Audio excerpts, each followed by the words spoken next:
भक्तवत्सल भगवान की जय। ग्रंथराज श्रीमद् भागवत भगवान की जय। आइए तीसरे दिन के ज्ञान यज्ञ को आरंभ करते हैं। गुरु कृष्ण के चरणों में नमन करते हुए सब लोग आंखें बंद कर भगवान का ध्यान कीजिए। ओम नमो भगवते वासुदेवाय। ओम अज्ञानतिमिरणस्य ज्ञानञ्जनाशलाकया चक्षुरुन्मीलितं येन तस्मै श्रीगुरुवे नमः।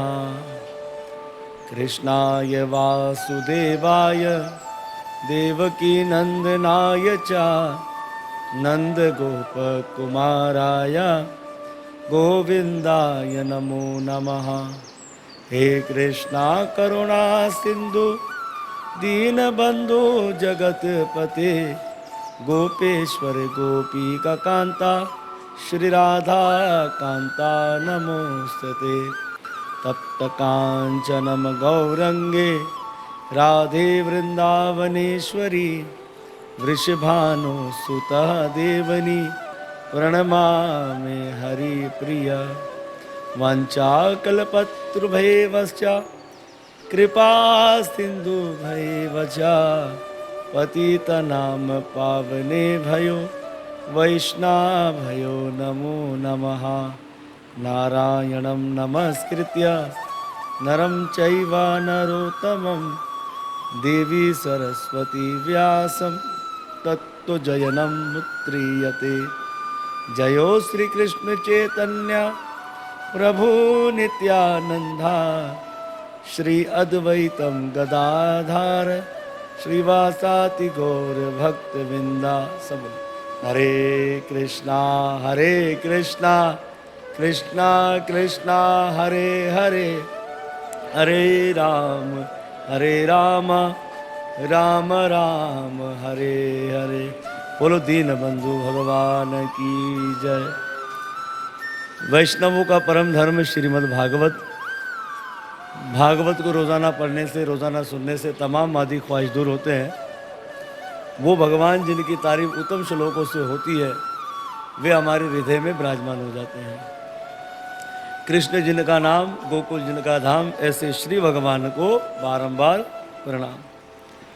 आइए पांडव चरित्र में प्रवेश करते हैं। श्री सूत जी महाराज जी बड़ी सुंदर पांडव की कथा आरंभ करते हैं। यथा मृधे कौरव संजयानाम वीरे शतो वीर गति गतेषु वर्कोदरा विद गधा विमर्श भगनोरु दंडे धृतराष्ट्र पुत्र। महाभारत का जो युद्ध है वो 18 दिन तक हुआ और 18 अक्षणी सेना थी। 18 अक्षणी कितनी होती है सेना, आप गण देखें इसमें। सबसे पहले एक अक्षणी सेना, एक अक्षणी सेना में 21,870 रथ और हाथी। तो 21,870 रथ और हाथी, तो हाथी पर एक आदमी बैठेगा और घोड़े पे, रथ पर 2 बैठेंगे। अगर हम इनको ज़रब देते हैं तो 65,310 लोग इस पर विराजमान थे। किस पर? हाथी और रथ पर। 1,09,350 सैनिक पैदल थे जो पैदल चल रहे थे, और 65,610 घोड़ों पर सैनिक थे जो घोड़ों पर विराजमान थे।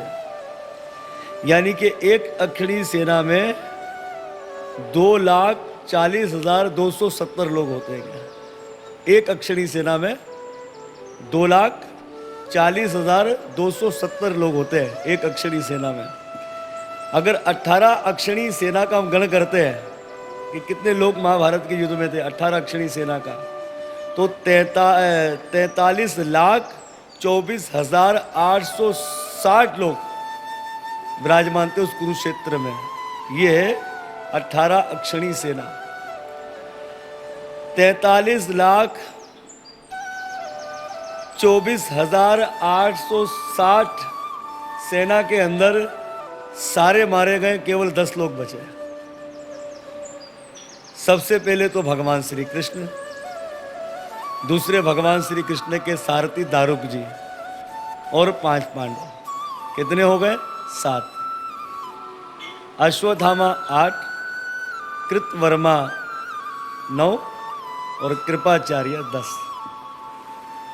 बताइए, 43,24,860 लोगों में केवल ये 10 लोग बचे।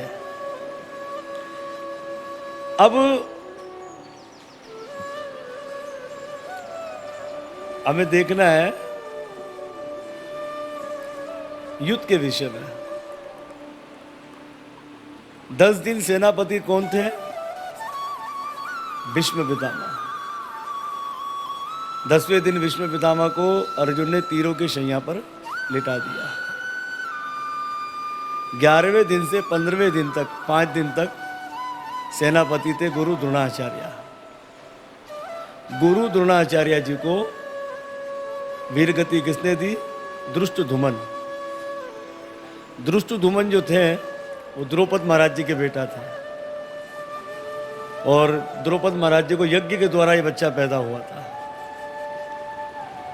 तो धृष्टद्युम्न ने द्रोणाचार्य जी को वीरगति की प्राप्ति करवा दी। 16वां और 17वें दिन कर्ण बने सेनापति और कर्ण को मारा अर्जुन ने। फिर जो अंतिम 18वां दिन था, 18वें दिन के जो आधे दिन के सेनापति थे वो नकुल सहदेव के मामा जी थे। बोलो भक्त वत्सल भगवान की जय। उनके मामा जी थे राजा शलु। राजा शलु की यही इच्छा थी कि जब मुझे वीरगति प्राप्त हो तो किसी धर्मात्मा के द्वारा। तो राजा शलु को जो है वो शालू को युधिष्ठिर महाराज जी ने वीरगति प्राप्त करवाई। अब आखिरी दिन बचा। आखिरी दिन के सेनापति कौन हुए? दुर्योधन। और दुर्योधन का युद्ध भीम सिंह से हुआ। भीम सिंह ने अपनी गदा से धृतराष्ट्र के 99 बच्चों को मार दिया। एक बचा था दुर्योधन। उसको कुरुक्षेत्र में उसने क्या किया? उसकी जंघा पर मार मार कर उसको घायल कर दिया। घायल अवस्था में वहीं उसे तड़पता हुआ छोड़कर चले गए।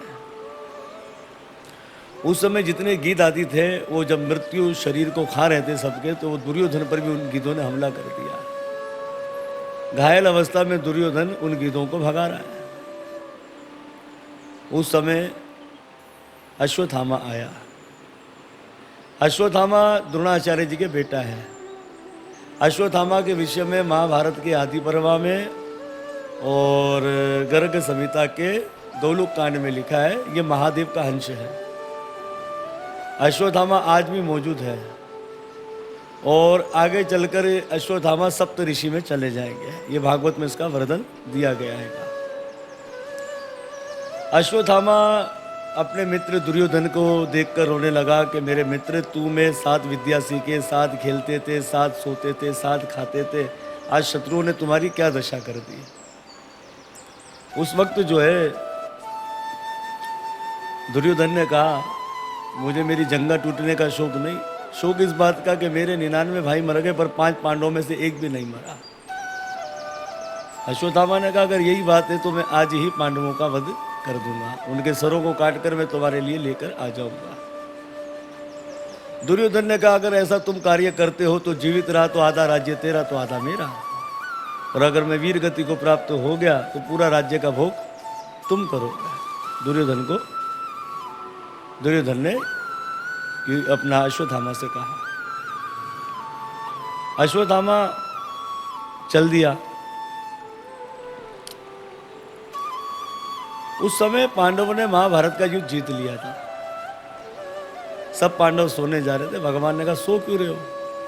तुमने महाभारत का युद्ध किया, लोग तुमसे मिलने के लिए आ रहे हैं, तो तुम्हें सोना नहीं चाहिए, चलो मेरे संग। तो 5 पांडव तो भगवान श्री कृष्ण के संग चले गए और उन 5 पांडवों के जो 5 बेटा थे वो अपने पिताओं के बिस्तरों पर सो गए। उस वक्त हुआ ये कि अश्वत्थामा आया, रात्रि थी, सोते हुए बच्चों के अपनी तलवार से सरों को काट दिया, बोरी में भरा और दुर्योधन के लिए लेकर चला गया। अश्वत्थामा ने कहा कि हे मेरे मित्र दुर्योधन, ले मैंने 5 पांडवों का सर काट दिया। दुर्योधन खुश हो गया कि जो काम मैं इतने वर्षों में नहीं कर सका तूने एक दिन में कर दिया। ला मेरे शत्रु भीम का सर दे। अब भीम के जो बेटा थे उनका सर उसके जैसा मोटा ताजा था, दे दिया। पर जैसे ही दुर्योधन ने हाथ में लिया, दबाया, वो फट गया। दुर्योधन रोने लगा, अरे मूर्ख तूने ये क्या किया, 5 पांडवों की जगह उनके बच्चों का वध कर दिया। हमारे परिवार में यही तो 5 बच्चे थे जो हमारा पिंडदान श्राद्ध आदि तर्पण करते थे, तूने तो हमारे वंश को ही खत्म कर दिया। धिक्कार है ऐसे कहते हुए दुर्योधन मर गया। सूत जी महाराज जी कहते हैं कि दुर्योधन की जन्म कुंडली में ऐसा लिखा था कि जब इसके जीवन में हर्ष और शोक, खुशी और गम आएगी, ये मर जाएगा। दुर्योधन मर गया तो अश्वत्थामा घबरा गया कि अगर ये 5 पांडव नहीं है तो अर्जुन मुझे छोड़ने वाला नहीं। भागा। सवेरे माता द्रौपदी अपने बच्चों को जगाने के लिए गई, पर दरवाजे पर खून की धारा। उस समय माता द्रौपदी का मन घबराने लगा, सीधी आंख फड़कने लगी, सीधा अंग फड़कने लगा। और उस वक्त हुआ ये कि माता द्रौपदी जैसे ही अंदर गई तो क्या देखती कि उनके 5 बच्चों के धड़ है पर सर नहीं है। द्रौपदी के 5 बच्चों को अश्वत्थामा ने मार दिया। ये बात वहां पर पता लग गई और द्रौपदी शोक करने लगी। माता शिशु नाम निधनम सुता नाम निशंब गौरम परिपत्य माना। अब ये जो द्रौपदी के 5 बच्चे हैं ना, क्योंकि एक एक पांडवों से एक एक बच्चा पैदा हुआ। युधिष्ठिर से जो पुत्र पैदा हुआ था उसका नाम था प्रतिविंध्य, और भीम सिंह से जो पुत्र पैदा हुआ था उसका नाम था सुत सोम। अर्जुन से जो बेटा पैदा हुआ था उसका नाम था शुत कर्मा, और नकुल से शतनिक, सहदेव से श्रुत से। इन 5 बच्चों को अश्वत्थामा ने मार दिया। जब ये बात अर्जुन को पता लगी तो अर्जुन ने कहा कि मेरी प्रिय, मैं सौगंध खाता हूं कि जब तक मैं अश्वत्थामा का सर काट के नहीं लाऊंगा, ना तो मैं अन्न लूंगा और ना तो मैं जल लूंगा, और तुम उसके सर पर खड़ी होकर स्नान करना। भगवान को प्रणाम किया अर्जुन ने। अपने भक्त की बात समझते भगवान को देर ना लगे। भगवान कृष्ण ने तुरंत अपने रथ को निकाला और बातों ही बातों में अर्जुन की अश्वत्थामा के निकट पहुंचा दिया। अश्वत्थामा ने जब कृष्ण अर्जुन को देखा तो घबरा गया और अपने रथ को भगाया। कहां तक रथ को भगा था, क्योंकि उसके घोड़े भी थक गए थे भाग भाग कर। अंत में हार मानकर अश्वत्थामा ने ब्रह्मास्त्र चला दिया। जब ब्रह्मास्त्र भयंकर अग्नि पैदा करता हुआ अर्जुन की ओर आने लगा तो अर्जुन ने कहा, प्रभु ये कैसी भयंकर अग्नि मेरी ओर आ रही है। भगवान ने कहा, अश्वत्थामा ने ये ब्रह्मास्त्र चलाया, चलाना जानता, लौटाना नहीं जानता, पर तुम चलाना भी जानते, लौटाना भी जानते, इसलिए तुम अपने अस्त्र को चला दो। उस समय तुरंत भगवान को नमस्कार कर कर अर्जुन ने ब्रह्मास्त्र चला दिया। अर्जुन का ब्रह्मास्त्र अश्वत्थामा के अस्त्र को आगे नहीं आने देता था, और उन दोनों अस्त्रों से भयंकर अग्नि पैदा होने लगी, संसार डगमगाने लगा। भगवान ने कहा, अर्जुन तुरंत इन अस्त्रों को अपनी ओर कर लो, पुनः पूरे संसार का विनाश हो जाएगा। अर्जुन ने तुरंत दोनों अस्त्रों को अपनी ओर कर लिया, चमचमाती हुई तलवार निकाली और अर्जुन चले गए अश्वत्थामा को मारने के लिए। अर्जुन जब अश्वत्थामा के पास गया तो अर्जुन को दया आ गई कि ये तो मेरे गुरु का बेटा है, पूजनीय है, क्यों मारूं इसे। सोच विचार करने लगे। उस समय भगवान श्री कृष्ण धर्म की परीक्षा लेने के लिए अर्जुन के पास है। अर्जुन मत करो इसका, ये पापी है। जो धर्मात्मा धर्म के सिद्धांत को जानता है, उन्हें 6 बातों पर ध्यान देना चाहिए। अब देखो, किसको मारना नहीं चाहिए?